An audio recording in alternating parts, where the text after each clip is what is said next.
Thank you for joining the marketing show. My name is Matthew Kilmurry, founder and CEO of apartmentgeofencing.com and hotelgeofencing.com, and I'm your host.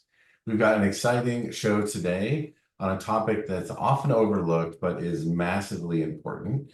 So let's dig right in. Joining us today is Amanda Coogle. Welcome to the show, Amanda. Yeah, thanks for having me. Excited to be here. Yeah, me too. And before we dig in, let me tell the audience a little bit about who you are. So Amanda has been in multifamily in real estate for almost 20 years in the Atlanta market.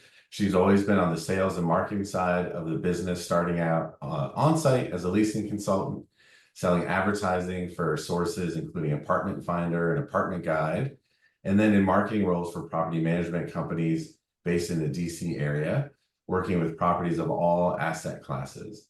She was always involved in all aspects of marketing, but specialized in property level marketing, which includes custom signage, art direction for creative collateral and promotional pieces, strategic outreach partnerships, events, interior design projects, and even acting as a sales coach to leasing teams. Thank you again for joining today, Amanda. Yes, thanks for having me. So this is a topic that is so important because when I think of digital marketing really can only be the promise of an experience, but the experience itself has to happen on site, and there needs to be kind of a connection to the two. And often digital marketing gets the spotlight in multifamily marketing, conferences, online, kind of all that stuff. So how do you balance the focus between digital strategies and those property level marketing tactics? I think sometimes it's just remembering like that it's still a thing and not letting it be forgotten. I think that the way I look at marketing is it's whenever someone comes to me and says they need marketing recommendations or we've got a property that has occupancy issues, I really think of marketing as a puzzle or like a pie, and that I'm going to look at different categories to put that plan together. It's not just like I'm only going to just increase PPC spend or do some Facebook advertising. That's going to be involved in it. Like the digital is a piece of it, but there's so many other categories in marketing that I think people tend to forget about. And so, for example, if it was an existing property that is having occupancy issues, then I'm going to meet with the on-site team first because they're going to tell me what objections they might be hearing. They're going to give me some really good feedback that's going to help me put the plan together. Some other good examples might be, should we do a campaign to temporarily increase our resident referral bonus? And then how are we going to promote that? So there's all kinds of ways we've done it. So you could do an e-blast, obviously, to the residents. We've done custom bandit signs and placed those around the property. If there's an elevator, we've put a sign in the elevator. I had one team that actually, every time a resident came in the office, they made them take a flyer with them about the resident referral bonus, like really push that out. So there's all these different things that go into marketing that are not just the, AI or the digital stuff. Yeah, you're speaking my language because we've been trying to kind of talk about in the industry for years is that you can think of it a couple different ways. There's a sales funnel, and the funnel itself doesn't just stop at the conversion; it goes beyond that into advocacy with current residents and resident referrals. But thinking of your different marketing tactics within each part of the funnel, or you can think of it as a pie, like you were saying. And there's branding and awareness. There's direct response. There's reputation management. There's on-site. Like there's all of these different pieces, and not neglecting one of them, but deciding, okay, what area of focus is best for this property, and how do I balance, all these different aspects versus just saying, you know what, we're struggling here. Let's put some more in paid search or do the diamond level upgrade in the ILS. Yeah, exactly. So maybe can you share some examples of how custom signage, you talked about that a little bit, both interior and exterior, has significantly then impacted the property's marketing's efforts? Yeah, so for exterior signage, it's a lot of different ways. So I've had properties where the leasing office might be difficult to find. So we've needed to add directional signage. We've done, like, if it was weekend directionals, custom toppers of like prices starting at X, or if they were really focused on two bedrooms starting at X. And so because you still get drive-by traffic, and if you're in an urban area, you get walk-by traffic. And so making sure that those people driving by and walking by know that I really look at, you have to really spell it out for people, and making sure they're aware that it's an apartment building, especially if you were like, if we're both in the DC area. So like in DC, you could walk by, I say a lot of the new buildings look like office buildings. And so, or if you have an office to residential conversion, making sure people are aware that that's an apartment building. And so some of the other things that I've done is just sometimes it's really simple, where we had a property that wasn't in, I don't know, it just wasn't in like, it was like an up and coming area, but we just added, they were doing an open house and just changed out their Windmaster signs to say open house this weekend. And we would get people just from that. And Yeah. so, and they weren't even looking for an apartment, but they still wanted to come tour. And then that could turn into word of mouth referrals. So there's a lot of exposure that can come from something as simple as like adding an open house sign, or putting, your floor plans, if you had enough space for a building banner, studios 1, 2, and 3. So that way they know, oh, they have studios, things like that. One of the things that we've been doing, because I love that idea of like the simple pieces can make such a big difference, and then kind of differentiating what the messaging is. So if somebody's walking by versus it's a little bit tucked behind, especially if it's like, maybe suburban is tucked behind a wooded area, you can't necessarily see it. Like, what are the ways that you're going to really allow prospects to know where you are and what the promise of this property is? And we've been exploring some of that too. For a client recently, there was a dog park, a public dog park, not too far away, and their property was a little bit tucked behind, but they also had kind of like a smaller dog park for residents, and they really wanted to attract the folks who were going to that public dog park to know about this property because it was such a pet-friendly location. And it was kind of an all-hands push. We created digital ads, streaming TV ads, signage, everything to really let those folks know that they were there, and it increased their tours tremendously. Oh, that's awesome. Or I tell like some of the buildings like in DC, or some of them that are just in the suburban areas, that there might be a rooftop pool, or there is a pool, but you don't know there's a pool, and so if I have enough space on the sign, I'll normally incorporate, if I have the space to put a picture, I'll incorporate a photo of the pool, because a lot of people, they just may not even know that that's there based on what the property's setup is, or something like the site plan, whatever. Yep. Yeah, continuing to have that promise of an experience there. And so we've talked a little bit about getting in front of people based on their location to the property, creating an expectation, but how do we gather them together in a way that can create that momentum and excitement for the property? So how do you do events at the property level in a way that contributes to the overall marketing strategy, and what type of events have you found to be most effective? Yep. So there's obviously like the monthly resident events for resident retention and community building, but there's also different things you can do, as far as like we did a lot of themed open houses, and you have to promote those in different ways. Kind of thing, you might promote them on social media, you could put a little bit of ad spend toward Facebook advertising or PPC to get that exposure to folks that are just not in your prospect database.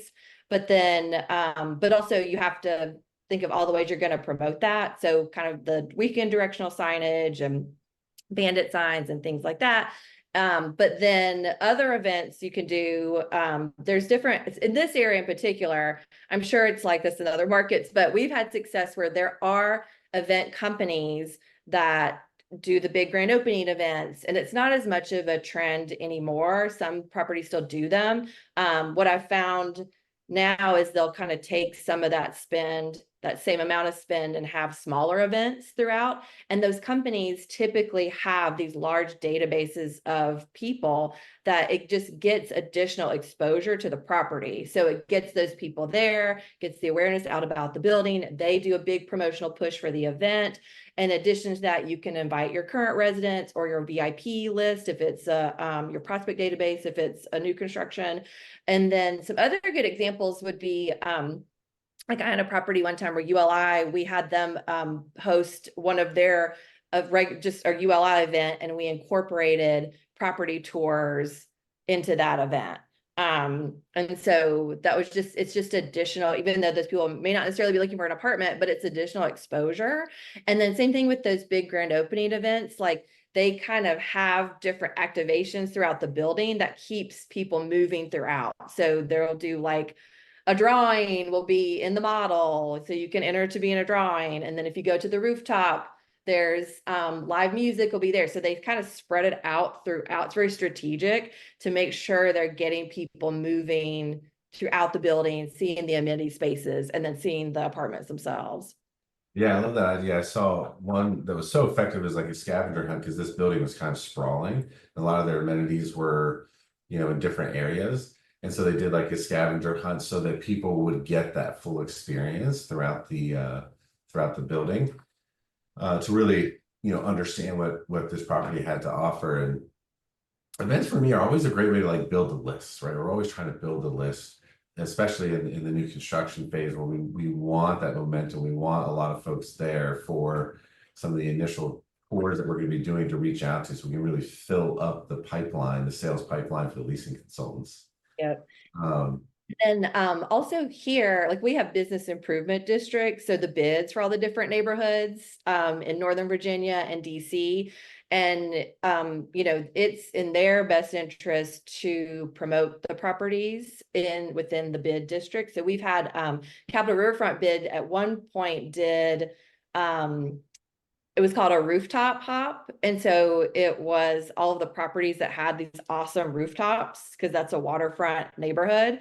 And so kind of same thing where they, all the different properties that wanted to participate, paid in to participate in the event. And then they promoted it to the neighborhood, got people to sign up, and then it got all of those people to those properties. oh, that's smart.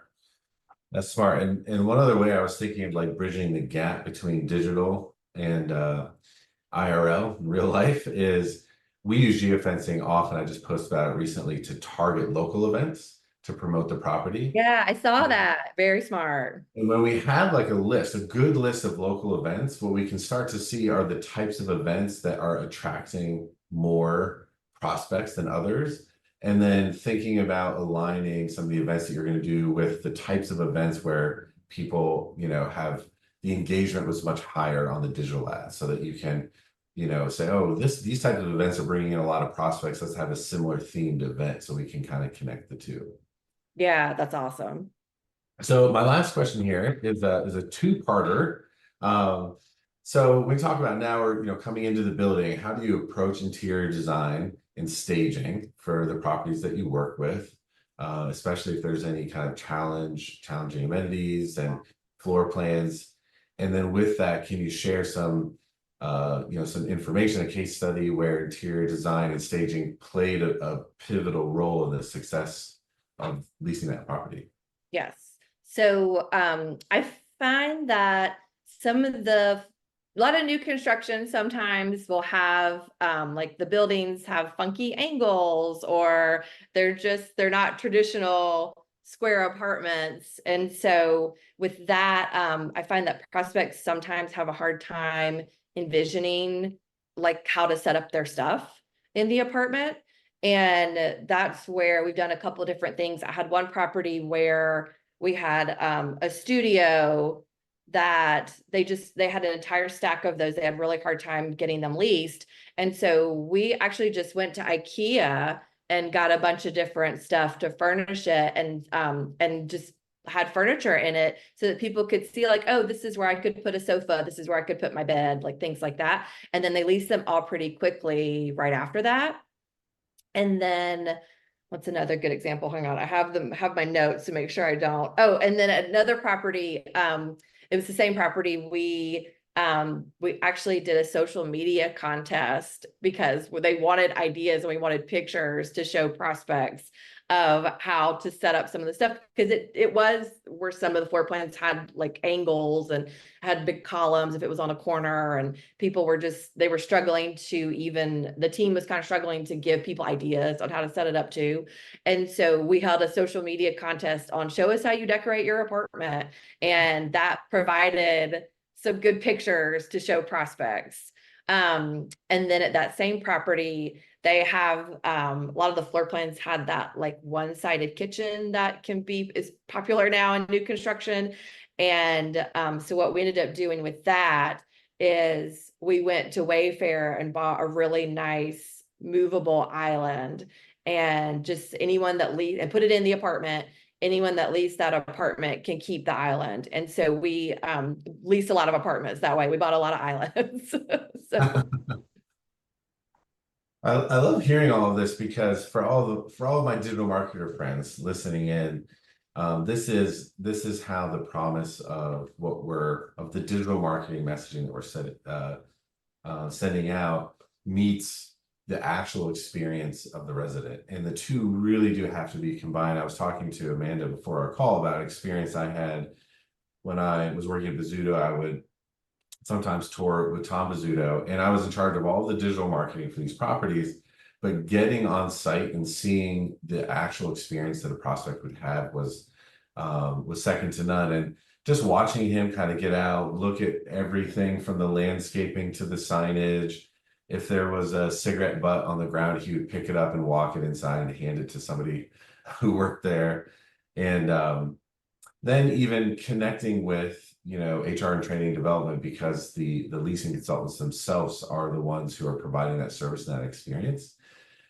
And this one particular time we walked in and the leasing consultant was behind the desk, and she was kind of scrolling on her phone. She didn't look up. She just said, "Welcome," like that. And as soon as she said that, I was like, oh no. And Tom walks up and he goes, "My name is Tom Bizzuto. And when a customer walks through the door, you stand up and greet them." And her face, and I wanted to melt into a puddle. But reflecting a lot, I can imagine that was such a great experience for her career ongoing, because it was, such a great message to hear. And for me, it was a great thing to see, because it was like, we can do all the digital ads in the world, but it all would fall apart with that first couple of moments when somebody arrives at the property. And it sounds like, Amanda, you spent so much time making sure that the promise of the digital ads is fulfilled at the property level. yes, yep, that they all work together for the same goal. So they all work. I know we kind of get in our own, if you're only digital, you're kind of focused on that. And then, but they all work together. And so sometimes that's a great examples. I love it. Well, we could go on this all day, but we run out of time. So Amanda, thank you so much for being a guest today. I really appreciate it. Yeah, thank you so much. This is great. And so thank you to everyone on LinkedIn who joined us today. Hope you join me again. We'll be here live again next Thursday at 1 p.m. And so until then, love the journey, my friends. Thank you.